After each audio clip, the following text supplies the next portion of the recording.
तळ कोकणामध्ये आज पावसाचा येलो अलर्ट जारी केलेला आहे आणि मागच्या 3 दिवस उसंत घेतलेल्या पावसानं काल दुपारपासून हजेरी लावली आहे। पावसामुळे बळीराजा आता सुखावलाय। सिंधुदुर्ग जिल्ह्यामध्ये लावणीच्या कामांना आता वेग येणार आहे, तर येलो अलर्टच्या पार्श्वभूमीवर नागरिकांना सतर्क राहण्याचं देखील आवाहन करण्यात आलेलं आहे।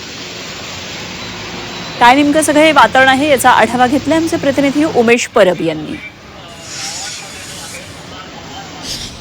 ते 3 दिवस उसंत घेतलेल्या पावसाने तळ कोकणामध्ये पुन्हा एकदा हजेरी लावली आहे। काल दुपारपासून सिंधुदुर्ग जिल्ह्यामध्ये पाऊस जो आहे त्या पावसाची संततधार जी आहे ती सुरू आहे। आपण जर पाहिलं असेल तर मागील काही दिवस पाऊस नव्हता, त्यानंतर पुन्हा एकदा पावसाने पुनरागमन केलं। मात्र परत मागील 2 ते 3 दिवस पावसाने दडी मारली होती आणि त्यामुळे तळ कोकणातील बळीराजा जो आहे तो चिंतेत झाला होता। कारण आपण जर पाहिलं असेल तर शेतीची बहुतांश कामं जी आहेत ती आता बाकी होती।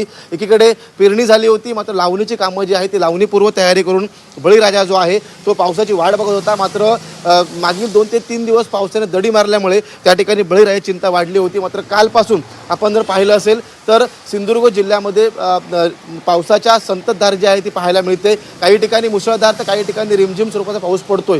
पावसाचा म्हणावा तसा जोर जरी नसला तरी कालपासून पावसाची संततधार जी आहे ती सिंधुदुर्ग जिल्ह्यामध्ये सुरू आहे आणि त्यामुळे बळीराजा जो आहे तो सुखावलेला आहे। एकीकडे जी लावणीची कामं जी खोळंबली होती ती आता त्या कामांना आता सुरुवात होणार आहे। त्यासोबतच आज सकाळ क्षेत्रामध्ये सिंधुदुर्ग जिल्ह्याला येलो अलर्ट जो आहे तो जारी करण्यात आलेला आहे। कोणत्याही क्षणी मुसळधार ते अतिमुसळधार पाऊस कोसळेल असा अंदाज जो आहे तो हवामान खात्याने वर्तवला आहे। त्यामुळे या येलो अलर्टच्या पार्श्वभूमीवरती नागरिकांनी सतर्क राहावं असं आवाहन हवामान खात्याच्या वतीने करण्यात आलं आहे। उमेश परब, झी मीडिया, सिंधुदुर्ग।